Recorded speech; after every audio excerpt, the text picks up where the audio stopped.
Right, welcome back to Big TV Digital Exclusive. Big breaking news చూస్తున్నాం. బయ్యా సన్నీ యాదవ్ ఎక్కడ అసలు ఎన్ని రోజుల నుంచి పరారులో ఉన్నారు? వాళ్ళ తల్లిదండ్రులు అడిగితే మాకు ఎక్కడికి వెళ్లారో తెలియదు అని అంటున్నారు. అసలు ఏం జరుగుతోంది? ఎవ్వరికి అందుబాటులోకి రాలేదు బయ్యా సన్నీ యాదవ్. యూట్యూబర్ గా మంచి పేరు సంపాదించుకొని ఫేక్ ప్రమోషన్స్ చేసి ఇప్పుడు బెట్టింగ్ యాప్స్ లోనే తన బైక్ ఇంకా పలు కెమెరాలు కూడా కొన్న బయ్యా సన్నీ యాదవ్ ఇప్పుడు ఎక్కడికి వెళ్లారు, ఏం చేస్తున్నారు అండ్ పరారీలో ఉన్నాడా, అసలు ఏంటి సమాచారం అనేది ఎవరికి ఏమి అంతు చిక్కగా పోయిన క్వశ్చన్ అయితే కనిపిస్తోంది. ఇప్పటికే కేసు నమోదు చేశారు పోలీసులు. మరి బయ్యా సన్నీ యాదవ్ పరారులో ఉన్నారా ఏంటి అన్న దానిపైన మా ప్రతినిధి రమేష్ కూడా లైన్ లో ఉన్నారు. ఎస్ రమేష్, చెప్పండి, బయ్యా సన్నీ యాదవ్ ఎక్కడున్నారు? యూట్యూబర్ గా మంచి పేరు కాంచిన బయ్యా సన్నీ యాదవ్ ఇప్పుడు ఐపీఎస్ ఆఫీసర్ అయిన సజ్జనార్ పెట్టిన పోస్ట్ ఇంకా ట్వీట్ తర్వాత భయపడి ఎక్కడికైనా పరారీలో ఉన్నారనుకోవాలా, లేదా ఎక్కడికి పారిపోయారు?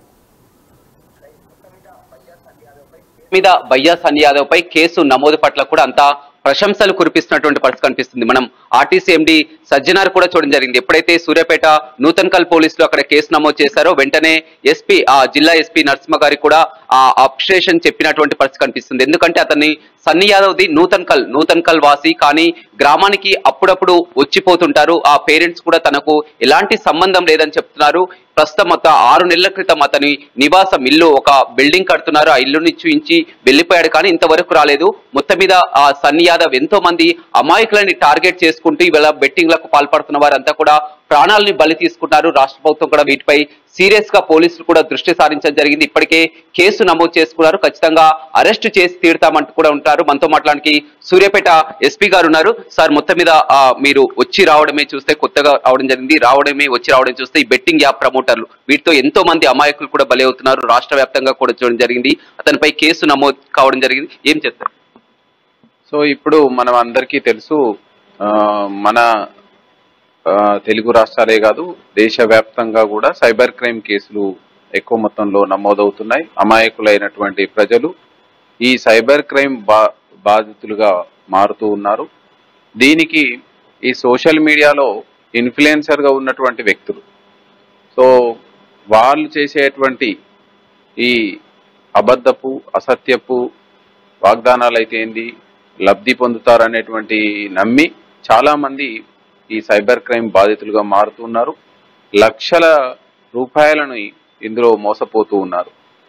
దీనివల్ల చాలా కుటుంబాలు వ్యక్తిగతంగా బాధితులు దీని మీద కొన్ని కఠినమైనటువంటి నిర్ణయాలు తీసుకొని ఆత్మహత్యలకు పాల్పడిన సందర్భాలు ఉన్నాయి. కొన్ని ఫ్యామిలీస్ కూడా రోడ్డున పడ్డ సందర్భాలు ఉన్నాయి. ఈ సందర్భంగా మన జిల్లాలో నూతన్కల్ పోలీస్ స్టేషన్ పరిధిలో బయ్యా సన్నీ యాదవ్ అలియాస్ సందీప్ అనే వ్యక్తి, ఇతను ట్రావెలర్గా సోషల్ మీడియాలో ఒక ఇన్ఫ్లుయెన్సర్గా ఎదిగి చాలా మందిని సబ్స్క్రైబర్స్ని కలిగి ఉండి ఈ యొక్క దాన్ని ఆసరగా చేసుకొని గేమింగ్ యాప్స్ని, బెట్టింగ్ యాప్స్ని అతి తక్కువ కాలంలో అతి తక్కువ డబ్బులతో ఎక్కువ మొత్తంలో రిటర్న్స్ పొందొచ్చని నమ్మించి అందులోకి వాళ్ళకు ఒక గేమింగ్ యాప్కి సంబంధించినటువంటి లింక్స్ని పెట్టడం ద్వారా అతనికి ఉన్న సబ్స్క్రైబర్లు అయితేంది, యూట్యూబ్లో చూసిన వాళ్ళు అయితేంది దీన్ని నిజమే అని నమ్మి ఎన్నో లక్షల రూపాయలు వెచ్చించి అందులో నష్టపోయి ఈ విధంగా రోడ్ మీద పడడం, వాళ్ళ యొక్క సెల్ఫ్ గా ఆత్మహత్యలకు బ్యాక్గ్రౌండ్ ఏంటి సార్? ఒక మారుమూల గ్రామం నూతన్కల్ సూర్యాపేట జిల్లా, ఇతని బ్యాక్గ్రౌండ్ ఏంది, ఫ్యామిలీ బ్యాక్గ్రౌండ్? ఇతను మామూలు కుటుంబం, సాధారణ కుటుంబం నుంచి వచ్చిన వ్యక్తి. వాళ్ళ నాన్న వాళ్ళ బ్రదరు చిన్న షాప్స్ పెట్టుకొని రన్ చేస్తూ ఉంటారు. ఇతను పాలిటెక్నిక్ డిస్కంటిన్యూడ్ క్యాండిడేట్. సో తదుపరి ఇతను ఈ బైక్స్ మీద ట్రావెలర్గా వివిధ దేశాలను చుట్టూ వస్తున్న క్రమంలో ఇతనిచ్చే కంటెంట్ వల్ల చాలా మంది సబ్స్క్రైబర్స్ తెలుగు రాష్ట్రాలలో చాలా మంది సబ్స్క్రైబ్ చేసుకోవడం జరిగింది. దీన్ని ఆసరగా చేసుకొని వచ్చే డబ్బులతోటి అతని జీవనం గడుస్తుంది. సో దీంతో పాటుగా అత్యాశకు పోయి సో బ్యానుడ్ అయినటువంటి గేమింగ్ యాప్ ఆన్లైన్ గేమింగ్స్ని ఇతను ప్రమోట్ చేయడం, ఇతని సబ్స్క్రైబర్లకి అదేవిధంగా వ్యూవర్స్కి బ్యాన్డ్ ఉన్నటువంటి ఆన్లైన్ గేమింగ్ యాప్స్ సంబంధించినటువంటి లింక్స్ని షేర్ చేయడం, తద్వారా ఇది ఇతను మనకు తెలిసిన వ్యక్తి, నమ్మకం ఉన్నటువంటి వ్యక్తి, ఇతను ప్రమోట్ చేస్తున్నాడంటే నిజమే అని నమ్మి సామాన్య ప్రజానికం నమ్మి వాటి బారిన పడడం జరుగుతుంది. ఇతని మీద కేసు కంప్లైంట్ ఇవ్వడం జరిగింది. ఏ విధంగా కేసు? సో ఇందులో ఇప్పటి వరకు అయితే మనం నూతనకల్ పోలీస్ స్టేషన్ కి సంబంధించి సుమోటోగా కేసు కట్టడం జరిగింది. మా కానిస్టేబుల్ అతను ఇన్స్టాగ్రామ్, ఫేస్బుక్, టెలిగ్రామ్ అతను చూస్తున్న క్రమంలో ఇతను ప్రచారం చేస్తున్నటువంటిది ప్రజలని పక్కదోవ పట్టించే అవకాశం ఉంది, ప్రజలు నిజమనేటువంటి నమ్మించే అవకాశం ఉందని చెప్పి దీన్ని ఎట్టి పరిస్థితిలోనూ మనం దీన్ని కట్టైల్ చేయాలంటే సో అతను సెల్ఫ్ గా కంప్లైంట్ ఇవ్వడం జరిగింది. మా కానిస్టేబుల్ దీన్ని సుమోటోగా కేసు కట్టడం జరిగింది. ఇప్పటి వరకు అరెస్ట్ చేసే అవకాశం కనిపిస్తారు, ఎందుకంటే ఇతను మొత్తం కూడా నేషనల్, ఇంటర్నేషనల్ లెవెల్లో కూడా బైక్ రైడర్ కాబట్టి తిరుగుతుంటారు. అతన్ని పట్టుకురావడం అంటే కూడా అంత ఈజీ కాదు. సో దీన్ని మేము సీరియస్ గా తీసుకున్నాం. దీన్ని ఇప్పుడు ఇన్వెస్టిగేషన్ తుంగతుర్తి సిఐ గారు ఇన్వెస్టిగేషన్ ఇచ్చినాం. సో దీనికి సంబంధించి మా కార్యాచరణ ఉంది. సో ఇతన్ని పట్టుకోవడానికి ఒకవేళ విదేశాల్లో ఉన్న ఏ విధంగా అప్పియాలనేటువంటి ప్రణాళిక కూడా మా దగ్గర పెట్టుకున్నాం. సో దీంట్లో ఇతనే కాకుండా ఇతనికి సపోర్ట్ చేసే వాళ్ళ టీంను కూడా మనం ఇన్వాల్వ్ చేయడానికి ఉంది. మనకు కొంచెం డేటా కన్సర్న్డ్ ఇన్స్టాగ్రామ్, యూట్యూబ్ నుంచి రావాల్సి ఉంది. వచ్చిన తర్వాత పూర్తి స్థాయిలో దీన్ని పకడ్బందీగా దర్యాప్తు కొనసాగిస్తాం. సన్నీ యాదవ్ పేరెంట్స్ కి ఇట్లా వారిని ఏమైనా విచారించింది? వారు ఏం చెప్తున్నారు సార్? వారి కొడుకు ఈ విధంగా కేసు నమోదైంది. అప్పుడు సన్నీ యాదవ్ పేరెంట్స్ ను కూడా ఎగ్జామిన్ చేయడం జరిగింది. బట్ వాళ్ళకు తెలిసిన మొత్తం కరెక్టే అని నమ్ముతున్నారు. బట్ వాళ్ళకి ఈ విధమైనటువంటి సామాన్య ప్రజానికం నష్టపోతురు అనే విషయం వాళ్ళకి తెలియదు. సో దాన్ని ఏ విధంగా నష్టపోతురు అని చెప్పడం జరిగింది. సో ఇన్ కేస్ వాళ్ళు కూడా దీనికి సపోర్ట్ గా ఉన్నా, ఇంకా ఎవరైనా కానీ అనుచరులు కానీ ఇంకా ఎవరైనా ఫ్రెండ్స్ కానీ ఎవరైనా సపోర్ట్ ఉన్నా వాళ్ళందరినీ మనం దీన్ని ఇన్వాల్వ్ చేయడానికి ఎగ్జామిన్ చేస్తాం. మొత్తం మీద బెట్టింగ్ యాప్ ప్రమోటర్స్ మన లోకల్ బై నాని కానీ ఇవాళ సన్నీ యాదవ్ కానీ మొత్తం ఈ టీం అంతా కూడా ఒక 74 మంది వరకు కూడా తెలుగు రాష్ట్రాల్లో ఎంతో మంది అమాయకులు కూడా ఈజీ మనీ కోసం అలవాటు పడి జీవితాలను నాశనం చేసుకుంటారు. చాలా వరకు సూసైడ్లు కూడా చేసుకుంటున్నటువంటి. అవును, ఇప్పుడు మనకు చాలా ఏరియాస్ లో విన్నాం. నిజామాబాద్ ఏరియా అయితేమి, హైదరాబాద్ లో అయితేమి, ఇంకా వేరే వేరే జిల్లాల్లో కూడా ఈ సోషల్ మీడియా ద్వారా ఇన్ఫ్లుయెన్స్ అయ్యి సో దీంట్లో సైబర్ క్రైమ్ లో, ఆన్లైన్ బెట్టింగ్ లో, ఆన్లైన్ గేమింగ్ లో వాళ్ళు ఇన్వాల్వ్ అయ్యి చాలా లక్షల రూపాయలను పోగొట్టుకొని తర్వాత వాళ్ళు రోడ్డు మీద పడడం, సూసైడ్ చేసుకోవడం, ఫ్యామిలీ సూసైడ్ చేసుకోవడం, ఆర్థికంగా చతికిలబడిపోవడం, ఈ విధంగా మనం చూస్తున్నాం. సో ఈ సందర్భంగా మనం చెప్పేది ఏంటంటే పోలీస్ సామాన్య ప్రజానికానికి, ఎస్పెషల్లీ తెలుగు రాష్ట్రాల్లో ఉన్నటువంటి ప్రజానికానికి సోషల్ మీడియా అనేటువంటిది అద్దులు లేనటువంటి మీడియా. సో దీనిలో వచ్చినవి వాస్తవాలు అవాస్తవాలు అనేవి తెలుసుకోవడానికే చాలా సమయం పడుతుంది. సో దయచేసి మీ కళ్ళ ద్వారా చూసి మీరు ప్రత్యక్షంగా విని ప్రత్యక్షంగా నమ్మకం కలిగినప్పుడు తప్ప మీరు ఎవరో చెప్పినటువంటి మాటలని సోషల్ మీడియా వేదిక మీద చెప్పినటువంటి మాటలని ఇన్స్టిగేట్ చేసే మాటలని నమ్మొద్దు. అది తక్కువ మొత్తంలో తక్కువ కాలంలో ఎక్కువ డబ్బులు వస్తాయన్నా, ఈజీగా మనీ వస్తుందన్నా, ఇంటి నుంచి జాబ్ చేసుకొని డబ్బులు సంపాదించవచ్చన్నా, తక్కువ ఇన్వెస్ట్మెంట్కి ఎక్కువ డబ్బులు వస్తాయని చెప్పినా, అదేవిధంగా ఇంకా సైబర్ నేరస్తులు ఏ విధంగా అంటే మీకు పార్సల్ వచ్చింది, అందులో డ్రగ్స్ ఉన్నాయని చెప్పడం, మీ మీద సిబిఐలో ఈడీలో కేసు అయ్యిందని చెప్పడం, అదేవిధంగా మీకు వచ్చిన పార్సల్లో డ్రగ్స్, అన్వాంటెడ్ మెటీరియల్ ఉందని చెప్పడం, మీ యొక్క ఫోన్ నెంబరు అసాంఘిక వ్యక్తుల చేతిలో ఉంది, మీ యొక్క ఫోన్ నెంబర్ మీద ఇంకా 10 నెంబర్లు ఆపరేట్ అవుతున్నాయి, మీ యొక్క ఫోన్ నెంబరు వివిధ కేసుల్లో ఉంది అని చెప్తూ మనల్ని భయపెట్టించి ఆశ చూపి సైబర్ నేరగాళ్ళ బారిన పడే విధంగా చేసేటువంటి ఏ సోషల్ మీడియా అయినా, అదేవిధంగా ఈ గేమింగ్ బెట్టింగ్ అనేది తెలంగాణ గేమింగ్ యాక్ట్ ప్రకారం మనం ఏ ప్లాట్ఫామ్ అయినా, ఆన్లైన్ ప్లాట్ఫామ్ అయినా అది చట్టరీత్యా నేరం. ఇవన్నీ కూడా తెలంగాణ గేమింగ్ యాక్ట్ ప్రకారం ఇవన్నీ మనకు కాగ్నిజబుల్ అఫెన్స్లు, నాన్ బెయిలబుల్ అఫెన్స్లు. సో దీని బారిన పడి అమాయక ప్రజలు మోసపోయినా వాళ్ళని ఇన్స్టిగేట్ చేసినా, అబెట్మెంట్ చేసినా, ఈ చేసే వారి మీద కఠినమైనటువంటి చర్యలు తీసుకుంటాం. ఇప్పుడు భయ్యా సన్నీ యాదవ్ పై ఏ సెక్షన్స్ నమోదు?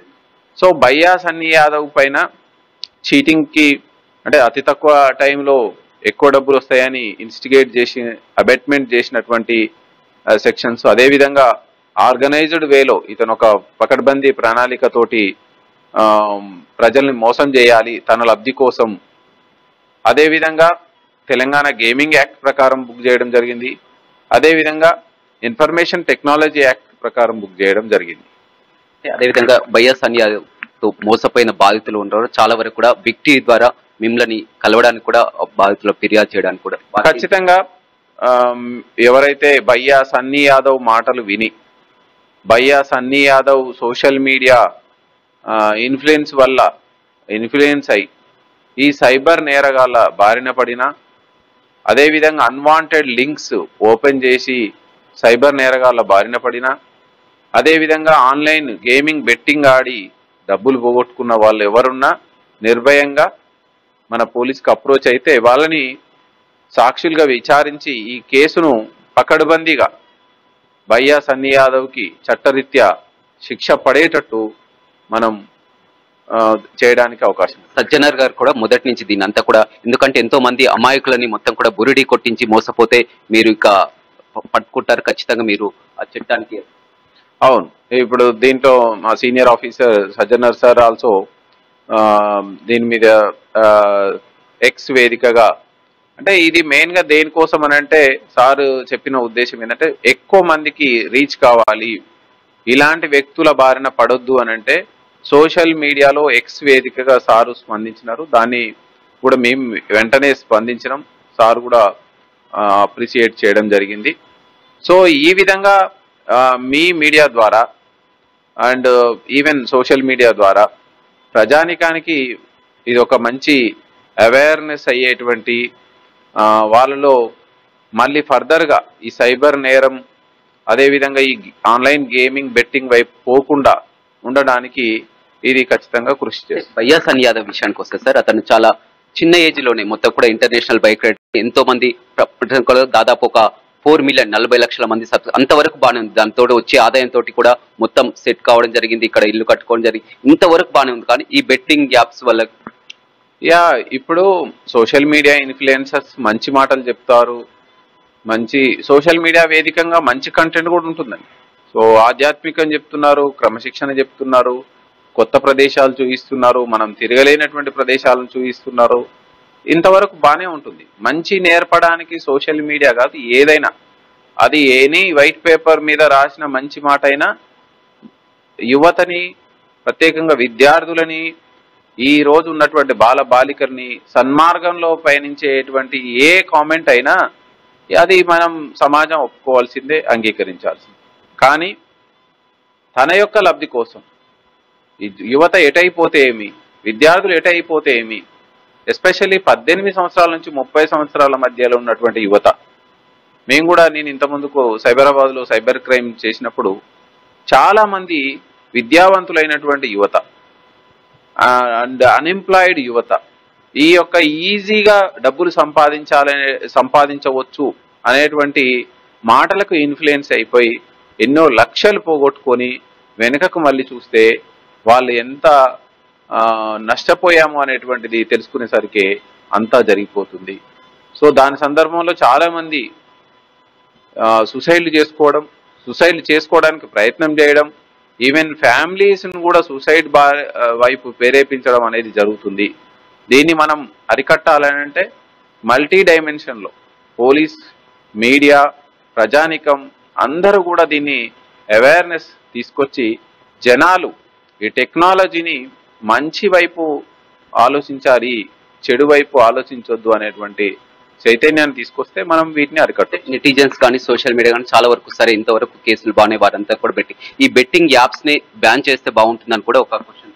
ఇప్పుడు దాన్ని కూడా ఇన్వెస్టిగేషన్ లో బెట్టింగ్ యాప్స్ సంబంధించి మనం మోస్ట్లీ ఈ బెట్టింగ్ యాప్స్ బెట్టింగ్ ప్రమోట్ చేసేటువంటి వ్యక్తులు, ప్లాట్ఫామ్స్ మోస్ట్లీ మనకు విదేశాల్లో especially China based, Vietnam, Cambodia, Dubai based, Nigeria based, ఈ విధంగా ఎక్కడో ఉండి ఇక్కడ ఉన్నటువంటి ఇన్ఫ్లుయెన్సర్ని సోషల్ మీడియాలో జనాలను ఇన్ఫ్లుయెన్స్ చేసేటువంటి వ్యక్తులు. జనాలను ఇన్ఫ్లుయెన్స్ చేసేది ఏముంది, వాళ్ళ యొక్క వచ్చిన సబ్స్క్రైబర్లని పక్కదారి పట్టించాలనే ఉద్దేశంతో వీళ్ళతో ఒక టైఅప్ కావడం, వీళ్లకు ఈ అతి తక్కువ కాలంలో ఎక్కువ డబ్బులు వస్తాయని చెప్పి వీళ్ళను ప్రేరేపించి మీరు సామాన్య జనాలని ఇందులోకి లాగండి, మీకు దీని మీద కమిషన్లు ఇస్తాము, డబ్బులు ఇస్తామని చెప్పి. సో దీనికి ఆశపడ్డటువంటి సోషల్ మీడియా ఇన్ఫ్లుయెన్సర్లు కొంతమంది మంచి వాటి కోసం చేసే వాళ్ళు ఉన్నారు. నేను ఇంతకుముందు చెప్పినట్టు భక్తి మార్గము, క్రమశిక్షణ మార్గము, ఎడ్యుకేషను, ట్రైనింగు, ఈవెన్ టూరిజం, ఎన్నో ఆస్పెక్ట్లో సోషల్ మీడియా ఇన్ఫ్లుయెన్సర్స్ మనం తిరగని ప్రదేశాలు, చూడని ప్రదేశాలు, మనకు తెలియనటువంటి సమాచారాన్ని అందిస్తున్నారు. అంతవరకు బాగానే ఉంది. సో ఈ విధంగా పక్కదారి నేరాలు చేయడానికి, నేరాలను ప్రోత్సహించడానికి, ప్రజలు మోసపోయే విధంగా చేయడానికి, కులాల మధ్య, మతాల మధ్య వివక్షత, వాళ్ళ మధ్య విభేదాలు రగిలించడానికి చేస్తే మాత్రం ఎట్టి పరిస్థితుల్లోనూ పోలీస్ సహించదు. వాళ్ళ మీద చట్టరీత్యా చర్యలు తీసుకోవడం జరుగుతుంది, కేసులు నమోదు చేయడం జరుగుతుంది. వాళ్ళ ఎగనెస్ట్గా ఎవిడెన్స్ని క్రోడీకరించి వీళ్ళకు శిక్షలు వచ్చేటట్టు చేయడం జరుగుతుంది. ఇప్పుడు బయ్యా సన్నీ యాదవ్ని పట్టుకురావడానికి ఏమైనా ప్రత్యేకంగా టీంలను ఏర్పాటు చేయడం జరిగింది? అతను ఏంటంటే ఇప్పుడు మన దేశం దాటి బయట ఉన్నట్లు కూడా తెలుస్తున్నారు. సో దాన్ని కూడా మేము ఇమిగ్రేషన్ అఫీషియల్స్ తోటి కోఆర్డినేట్ చేస్తున్నాం, FRRO తోటి కోఆర్డినేట్ చేస్తున్నాం. అండ్ ఇక్కడనే ఉన్న ఆల్రెడీ మనం స్పెషల్ టీమ్స్ పెట్టడం జరిగింది. అతనికి సపోర్ట్ చేసిన వ్యక్తులపైన కూడా మనం ఎగ్జామిన్ చేసుకుంటూ నిఘా పెట్టుకుంటూ ముందుకెళ్తున్నాం. గతంలో మీరు సైబర్ క్రైమ్ లో చేసినటువంటి అనుభవం ఉంది, ఎక్స్పీరియన్స్ ఉంది. సూర్యాపేటకు కొత్తగా రావడం జరిగింది. ఈ కేసు కూడా మీకు ఒక ఛాలెంజింగ్. ఖచ్చితంగా దీన్ని మనం ఛాలెంజింగ్ గా తీసుకుంటున్నాం. So day to day monitor చేస్తున్నాం.